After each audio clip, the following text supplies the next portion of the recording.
जमती माता जी की, जैन धर्म की, जिनवानी माता की।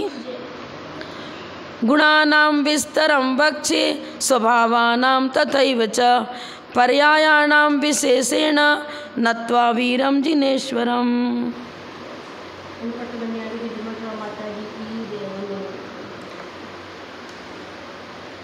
सूत्र नंबर 78, पेज नंबर 130। समभिरूढ़ नयो यथा गौ पशु। अब गौ शब्द का अर्थ नाम माला में बहुत सारा अर्थ बताया। गौ का अर्थ ज्ञान भी होता है, गौ का गमन करना अर्थ होता है, गौ का अर्थ वचन होता है। और समभिरूढ़ नय से तो गौ एक पशु विशेष को लिया गया है। तो नाना माने भिन्न भिन्न सभी अर्थों का उल्लंघन करके प्रधान किसी एक अर्थ को जो ग्रहण करता है, एक अर्थ में विषय को अभिरूढ़ कर देना।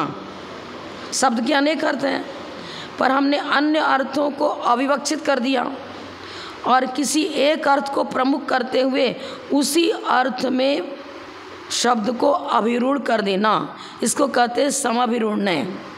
अभिरूढ़ मतलब मुख्यता देना, उसी को विवक्षा का विषय बनाना। नाना अर्थों को सम माने शांत कर दिया, अर्थात छोड़ दिया है। और जैसा प्रकरण है उसके अनुसार प्रधानता पूर्वक किसी एक अर्थ को ही ग्रहण किया। तो नाना अर्थों को छोड़कर प्रधानता से एक अर्थ में शब्द को अभिरूढ़ करना, उसी अर्थ को स्वीकार करना जिसको हम कहना चाह रहे हैं। तो गो शब्द का अर्थ पशु विशेष लिया, तो किस अपेक्षा से लिया? समभिरूढ़ नय की अपेक्षा से। समभिरूढ़ नय का स्वरूप विस्तार पूर्वक सूत्र 41 में 41 की टीका में कह दिया है। सभी को ग्रहण करने के लिए मुख्य उसको लेके, हाँ, एक को ले ग्रहण करते हैं। ठीक है, बराबर। अब ये कह रहे हैं कि 41 सूत्र में हमने उसको पहले स्पष्ट किया है। समभिरूढ़ नय अपन पहले जो पढ़ चुके ना, उसमें अन्य ग्रंथों का भी उद्धरण देते हुए लिखा है ना। अब इन्होंने परस्परेण अभिरूढ़ा समभिरूढ़ा शब्द भेदे अपि अर्थ भेदो नास्ति। पेज नंबर 100 निकालना, पेज नंबर 100। शब्द भेद होने पर भी अर्थ भेद जहाँ नहीं हो, जैसे शक्र, इंद्र, पुरंदर, ये सब इंद्र अर्थ के ही वाचक हैं। शब्द भेद तो है, शक्र का अर्थ शब्द अलग है। शक्र शब्द की रचना, इंद्र शब्द की रचना, पुरंदर शब्द की रचना भिन्न भिन्न वर्ण स्वर व्यंजनों से हुई है। शक्र का अर्थ है शक्नोति, इंद्र का अर्थ है इंदति, पुरंदर का अर्थ है पुरम दारयति। लेकिन समभिरूढ़ ने क्या कहता है? शब्दों में भेद होने पर भी क्या करे, वो एक अर्थ को ले रही। इस नय के विषय में शब्द भेद रहने पर भी अर्थ भेद नहीं है। सबका अर्थ देवराज इंद्र ही ले रहे हैं। लेकिन शब्द नय क्या कहेगा? ये समभिरूढ़ नय है। शब्द नय तो भिन्न भिन्न बताएगा, वो बताएगा नहीं। शक्र शब्द का अर्थ होता है शक्नोति, इंद्र शब्द का अर्थ होता है इंदति, पुरंदर शब्द का अर्थ है पुरम दारयति। शब्द नय भेद करता है, लेकिन समभिरूढ़ नय कहता है नहीं, शब्द भेद होने पर भी अर्थ भेद नहीं है। तो देवराज का पर्यायवाची ही सारे शब्द हैं, इसलिए शक्र कहो, इंद्र कहो, पुरंदर कहो, सभी का अर्थ देवराज इंद्र ही है। ये किस नय से हुआ? समभिरूढ़ नय से। शब्द भेदे अर्थ भेदो भवति, शब्द भेद होने पर अर्थ भेद होता है। शब्द नय तो यही बताएगा कि भाई शब्द में भेद है तो अर्थ भेद होगा। लेकिन शब्द नय यहाँ पर नहीं बता रहे ना, यहाँ तो समभिरूढ़ नय की चर्चा कर रहे हैं।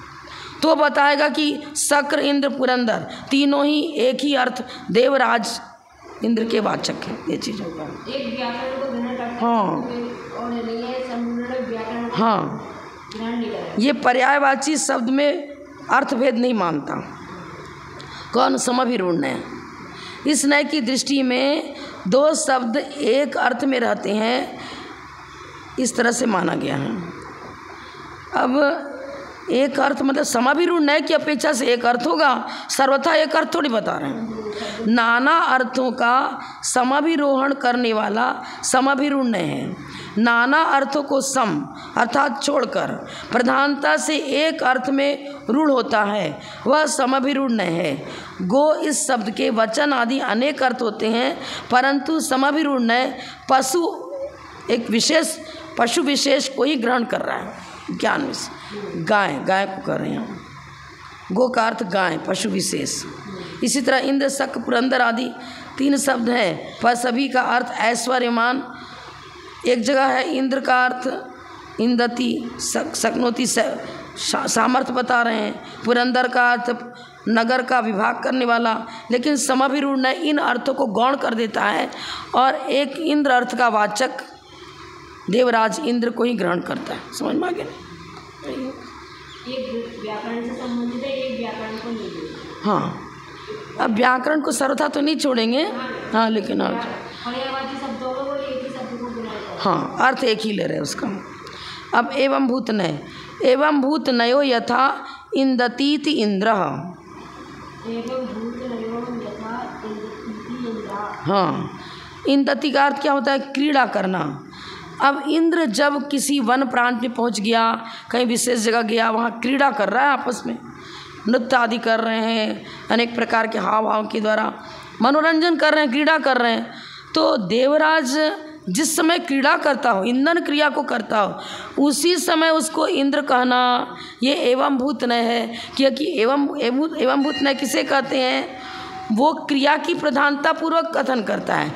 जिस समय पुजारी पूजा कर रहा है उसी समय उसको पुजारी कहेंगे, अन्य समय में उसको पुजारी नहीं कहेंगे। भले ही कोई सेठ हो, कोई बहुत बड़ा माने अध्यक्ष है, मंत्री है, नाना प्रकार के पदों को प्राप्त अध्यक्ष आदि हैं। अब जब जिस समय वो पूजा कर रहे हैं उस समय को अध्यक्ष नहीं कहेंगे, पुजारी है, पूजा कर रहे हैं। हाँ, क्रिया की प्रधानता पूर्वक जो कथन करता है उसी को हम एवं भूत नय कहते हैं। ऐसा पहले ही बता चुके हैं। एवं भूत नय की परिभाषा में एवं भूत नय, हाँ, जिस शब्द का जिस क्रियारूप अर्थ होता है तद्रूप क्रिया से परिणत जिस समय हो उसी समय उसको वो नाम प्राप्त होगा। जैसे उदाहरण दिया इन्होंने, जिस समय धोबी घाट पर कपड़ा धोता हो उसी समय उसको धोबी कहेंगे, अन्य समय में नहीं कहेंगे। वो किसी का पति है, किसी का पुत्र है, किसी का मित्र है। अब कि रसोई घर में जिस समय कोई महिला भोजन बना रही है उसी समय उसको रसोइया कहेंगे, यद्यपि उसके अंदर बहुत सारे पद हैं, हाँ, लेकिन उस समय अन्य पद विवक्षित नहीं होगा। जुलाहा जिस समय वस्त्र बिन रहा है उस समय उसको जुलाहा कहेंगे, अन्य समय में नहीं कहेंगे। ये बात ऐसे उदाहरण समझेगा। द्रव्यार्थिक नय के 10 भेद, पर्यार्थिक नय के 6 भेद, नयगम नय के 3 भेद, संग्रह नय के 2 भेद, व्यवहार नय के 2 भेद, ऋजुसूत्र नय के 2 भेद, शब्द नय, समाभिरूढ़ और एवं भूत, ये 3 एक नय है। इस प्रकार नय के 28 भेदों का कथन हो चुका। संक्षेप में है, आगे इसका विस्तार से आगे वर्णन करेंगे। अब हम 80 नंबर सूत्र देखेंगे। उपनय भेदा उच्यन्ते। उपनय किसे कहते हैं? नय का समीपवर्ती, अर्थात उसी का भेद प्रभेद पूर्वक जब कथन करते हैं तो उसको भेद में प्रभेद किया, प्रकरण वही लिया है, लेकिन नय का सर्वथा उसको नय नहीं कहेंगे। नय का ही एक अंश हो गया ना, इस हाँ, नय का ही एक अंश हुआ, इसलिए इसका नाम रख दिया उपनय। उपनय का लक्षण भी सूत्र 43 में बताया जा चुका है। सूत्र 43 पलटना पड़ता है।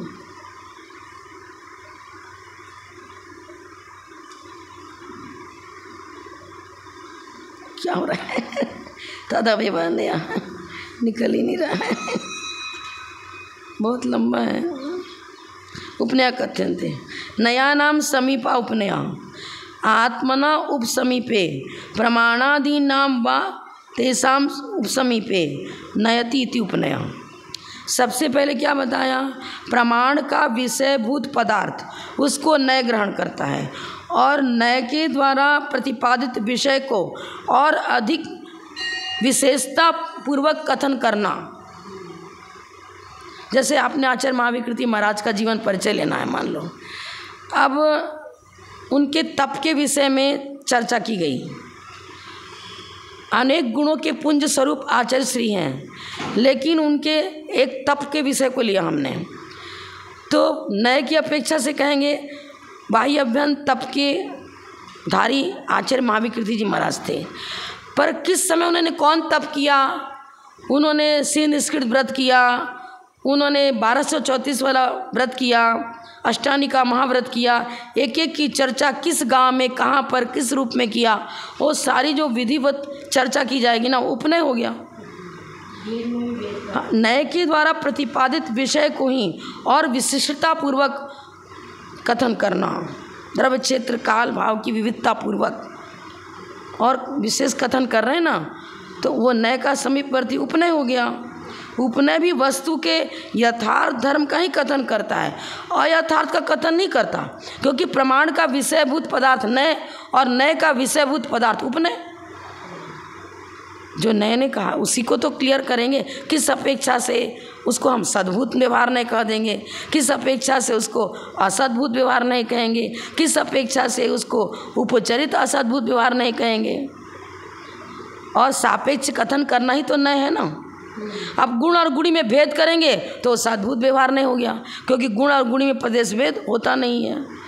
असद्भूत व्यवहार नहीं कहेंगे तो देखो शरीर, हम जीव को क्या कहा है, संसारी जीव सशरीरी हैं, लेकिन शरीर तो पौद्गलिक है, उसमें गुण गुणी भाव तो नहीं बनेगा।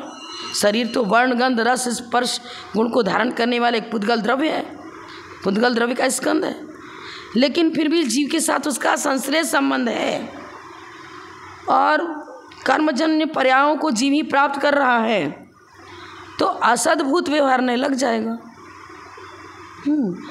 तो इस तरह से अनुपचरित असद्भूत व्यवहार ने से कहेंगे कि जीव सशरीरी है, मूर्त है। जीव को मूर्त भी तो बताया संसारी जीवों को। अब मेरा मकान, मेरी पत्नी, मेरा दुकान, मैं अमुक देश में रहता हूँ, अमुक गांव में रहता हूँ, ये सर्वथा गलत थोड़ी बताया जाएगा। अपेक्षाकृत सब सही है, लेकिन किस अपेक्षा से, उपचरित असद्भुत व्यवहार ने से। इस तरह से उपनय में क्या बताएंगे, नयों की चर्चा है कि नयों की अपेक्षा में क्लियर करेंगे कि किस अपेक्षा से ये आंसर सही, किस अपेक्षा से कौन सा आंसर सही, भेद प्रभेद करके और विशेषता पूर्वक चर्चा करेंगे तो उसको उपनय कह देंगे। ये चीज़ें चर्चा आगे पूरा क्लियर कर रहे हैं ना, सूत्र अलग अलग बता रहे हैं। पहले लिखा इन्होंने सद्भूत व्यवहार ने, सद्भूत व्यवहारो द्विधा, यही पढ़ रहे हैं ना अपन।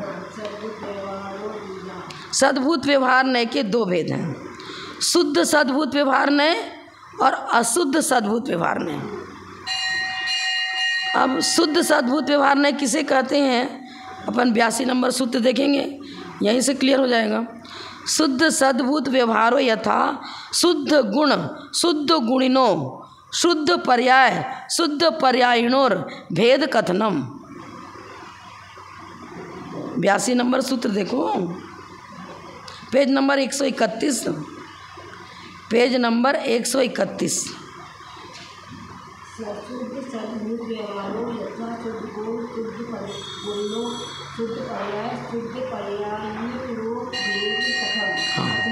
अब देखो शुद्ध, पहले तुमने पढ़ा था ना शुद्ध द्रव्यार्थिक ने अशुद्ध द्रव्यार्थिक ने, इसी तरह यहाँ भी आ जाएगा। शुद्ध जीव की चर्चा कर रहे हैं और उसके अंदर रहने वाले शुद्ध गुणों की चर्चा कर रहे हैं, जैसे क्षायिक ज्ञान, क्षायिक दर्शन, क्षायिक सुख, क्षायिक वीर्य। ये क्षायिक है ना, कर्मजन कर्म के क्षय से प्रकट हुआ, बिल्कुल ज्ञानावरण कर्म का अत्यंत अभाव हुआ, तब केवल ज्ञान हुआ। तो केवल ज्ञान शुद्ध पर्याय हो गई ना, और शुद्ध गुण भी कहेंगे उसको, ज्ञान गुण। कर्मजन्य जब तक किट कालिमा थी तब तक हम ज्ञान गुण को अशुद्ध विशेषण से बता रहे थे। मति ज्ञान, शुद्ध ज्ञान, अवधि ज्ञान, मना परिज्ञान, ये छावसमिक ज्ञान अशुद्ध हैं, लेकिन छायिक ज्ञान शुद्ध है। शुद्ध द्रव्य, शुद्ध गुण, शुद्ध पर्याय की जो चर्चा करता है उसे हम शुद्ध सद्भूत व्यवहार नहीं कहेंगे, क्योंकि गुण और गुणी में प्रदेश भेद नहीं है। मति ज्ञान हो, श्रुत ज्ञान हो, कोई भी हो। अब केवल ज्ञान भी एक पर्याय है और मति ज्ञान, श्रुत ज्ञान, अवधि ज्ञान भी एक पर्याय है, लेकिन मति ज्ञान, श्रुत ज्ञान में छावसमिक ज्ञान की चर्चा की जा रही है। ये अशुद्ध गुण हो गया। गुण तो है, जीव का ही गुण बता रहे हैं। क्या मति ज्ञान पुद्गल में पाया जाएगा? क्या धर्म ध्यान में मति ज्ञान पाया जाता है? क्या आकाश में पाया जाता है? क्या अन्य द्रव्यों में नहीं पाया जाता? मात्र जीव में ही इन ज्ञानों की चर्चा है, इसलिए जीव का ही गुण बताया जाएगा। लेकिन संसारी जीव जो छावसमिक ज्ञान को लिए हुए हैं उनमें अशुद्ध की चर्चा की जाएगी। अब जब अनंत अवस्था तो प्राप्त हो गई, लेकिन ज्ञान उनका क्षयिक हो गया, तो शुद्ध गुण आ जाएगा। इस तरह से चर्चा कर रहे हैं ना। देखो क्या बता रहे, कर्मोपाधि निरपेक्ष। पहले द्रव्यार्थिक न्याय में क्या बताया था? कर्मोपाधि निरपेक्ष शुद्ध द्रव्यार्थिक न्याय। इसी तरह यहाँ ही बता रहे हैं, कर्मोपाधि निरपेक्ष शुद्ध जीव। शुद्ध जीव क्या हुआ? गुणी हुआ। जीव ही तो गुणी है ना। शुद्ध जीव गुणी और छायिक शुद्ध ज्ञान में तथा सिद्ध जीव, सिद्ध अवस्था प्राप्त हो गई, सिद्ध जीव और सिद्ध पर्याय में भेद कथन करना शुद्ध सद्भूत व्यवहार नय का विषय है। सद्भूत क्यों कहा? गुण और गुणी में प्रदेश भेद नहीं होता है। दोनों की सत्ता अलग अलग नहीं है। गुण की सत्ता अलग हो और गुणी की सत्ता अलग हो, ऐसा नहीं है। तो सद्भूत माने मौजूद है, अस्तित्व है। अस्तित्व लिया और अस्तित्व, गुण का अस्तित्व अलग, गुणी का अस्तित्व अलग, ऐसा नहीं है। प्रमाण के द्वारा गृहीत विषय को ही यहाँ ग्रहण किया गया है। वस्तु अनेक धर्मात्मक है, प्रमाण का विषय हुआ। अब अनेक धर्मात्मक तो है, पर उसके अंदर हम शुद्ध सद्भूत व्यवहार नय की चर्चा कर रहे हैं। तो कर्मोपाधि निरपेक्ष लेना पड़ेगा। कर्मोपाधि निरपेक्ष शुद्ध जीव और शुद्ध गुण की चर्चा करें, शुद्ध गुणी और शुद्ध गुण की चर्चा करें, तो उसको क्या कहेंगे? किस नय का विषय हुआ? शुद्ध सद्भूत व्यवहार नय का विषय हुआ। अब आपको व्यवहार नय क्यों कह दिया? अरे गुण और गुणी में भेद नहीं होता, पर कथन के समय परिभाषा अलग अलग बताते हैं ना। संज्ञा, लक्षण आदि की अपेक्षा उनमें भेद है। अब तत्वार्थ सूत्र में भी जब द्रव्य की परिभाषा बताई गई तो गुण पर्य वद द्रव्यम कहा। अब जब गुण का लक्षण बताने लगे तो द्रव्यस्य निर्गुणा गुणा कहा। लक्षण अलग अलग है ना। लक्षण भेद होने पर भी नाम एक को गुणी कह रहे हैं, एक को गुण कह रहे हैं। संज्ञा की अपेक्षा से नामकरण भी अलग अलग कर रहे हैं, लेकिन ये विवक्षाएं हैं, क्योंकि शब्द के अंदर वो शक्ति नहीं है कि सब सारे गुणों का एक साथ कथन हो सके। तो गुण और गुणी का परिचय जब हम शब्दों के द्वारा देते हैं तो शब्दों में भेद पड़ता है, लेकिन फिर भी यहाँ हेडिंग क्या दी? शुद्ध सद्भूत व्यवहार ने कर्मोपाधि निरपेक्ष शुद्ध जीव गुणी और छायिक शुद्ध ज्ञान में चर्चा की जा रही है। बताएंगे तो सही। केवल ज्ञान जीव की ज्ञान गुण की शुद्ध पर्याय है, और ये किस में पाया जाता है? अनंत में भी मौजूद है और शुद्ध में भी मौजूद है, छायिक ज्ञान आदि। ठीक है, अनंत चतुष्टय तो हो गया ना। तो कर्मोपाधि निरपेक्ष शुद्ध जीव ले रहे हैं ना। कर्मोपाधि निरपेक्ष अगर हम उसको शुद्ध सद्भूत व्यवहार को बोलेंगे तो एक ही नाम है। निरपेक्ष का मतलब कर्मोपाधि, कर्म के उपाधि सहित की चर्चा नहीं है। कर्मोपाधि सहित जो संसारी जीव हैं उनकी चर्चा नहीं है। अगर हम संसारी जीव भी मान लो लेते हैं तो हम, जैसे कि द्रव्यार्थिक ने बताया था, संसारी जीव भी कर्मोपाधि शुद्ध द्रव्यार्थिक ने की अपेक्षा से सिद्धवत बताया था ना।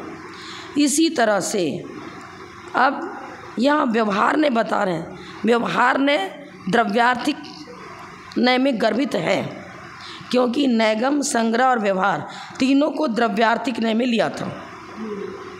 ऋजु सूत्र नय से जब से काल भेद प्रारंभ होता है तब से उसको पर्यार्थिक नय कहा, लेकिन संग्रह नय में अभेद विवक्षा थी और व्यवहार नय में भेद विवक्षा हो गई।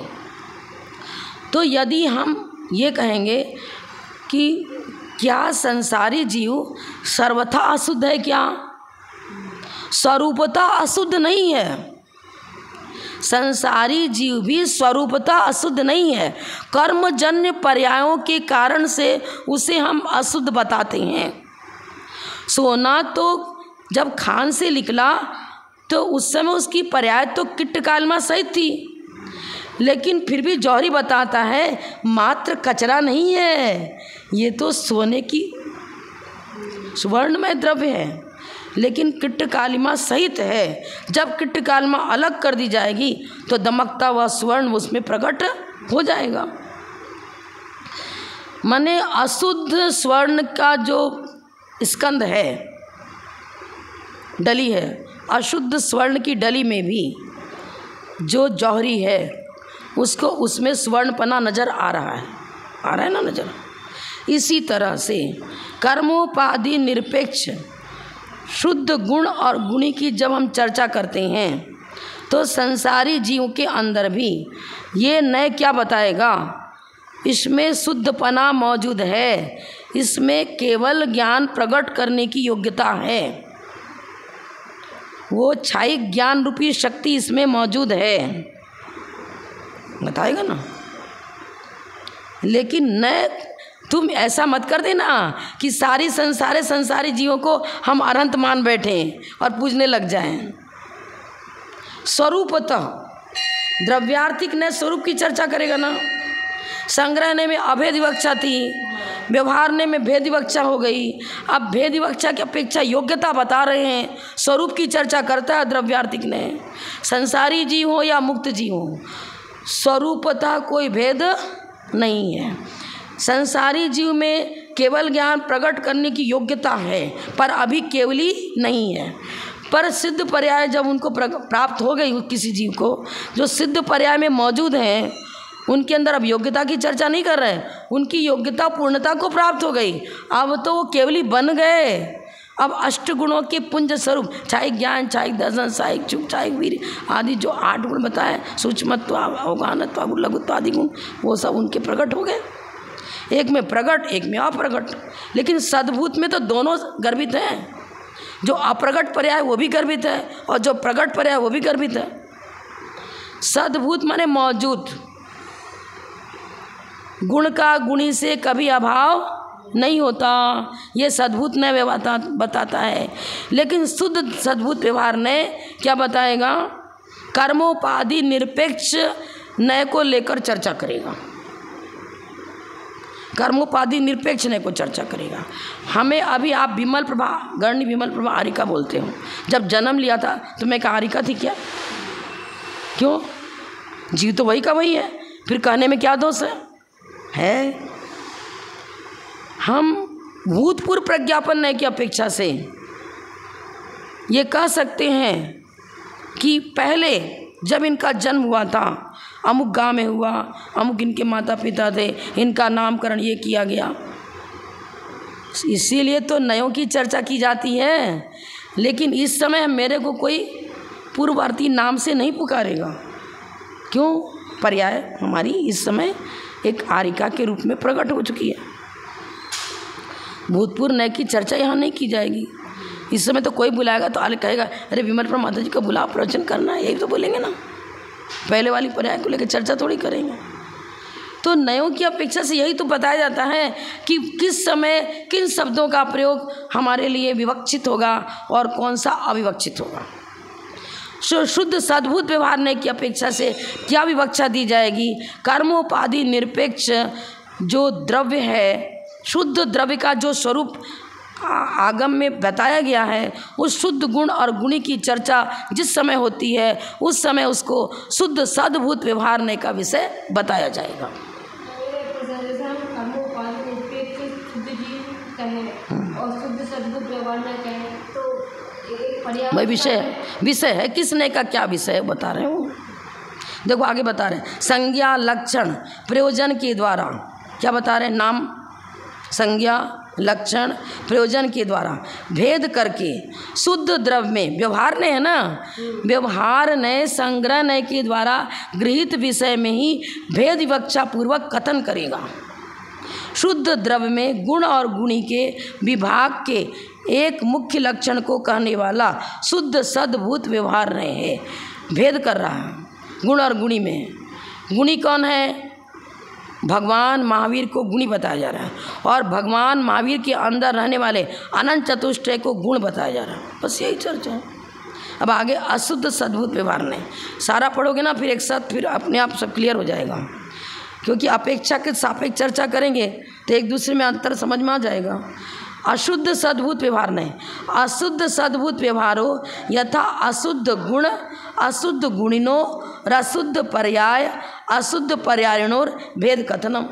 अशुद्ध सद्बुद्ध व्यवहारो यथा शुद्ध गुणा शुद्ध गुणिनो रशुद्ध पर्याय पर्याय शुद्ध पर्यायणोर। अब देखो हर जगह अशुद्ध अशुद्ध लगाया ना। अशुद्ध सद्भूत व्यवहार ने का विषय क्या बनेगा, अशुद्ध गुण अशुद्ध गुणी अशुद्ध पर्याय और अशुद्ध पर्यायी।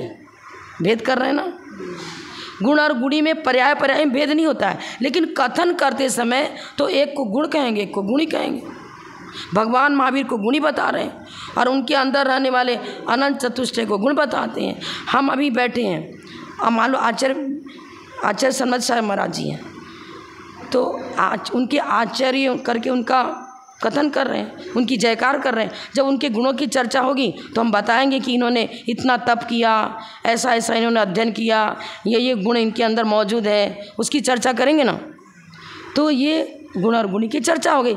लेकिन अशुद्ध, क्योंकि अभी पर्याय छायासमिक ज्ञान चल रहा है, छायासमिक चारित्र है और संसार अवस्था है, अभी छठे गुण स्थान की भूमिका है, तो छायासमिक चारित्र भी है, तो अशुद्ध गुण और अशुद्ध गुण की चर्चा हो गई। एक बार बंद करना इसको।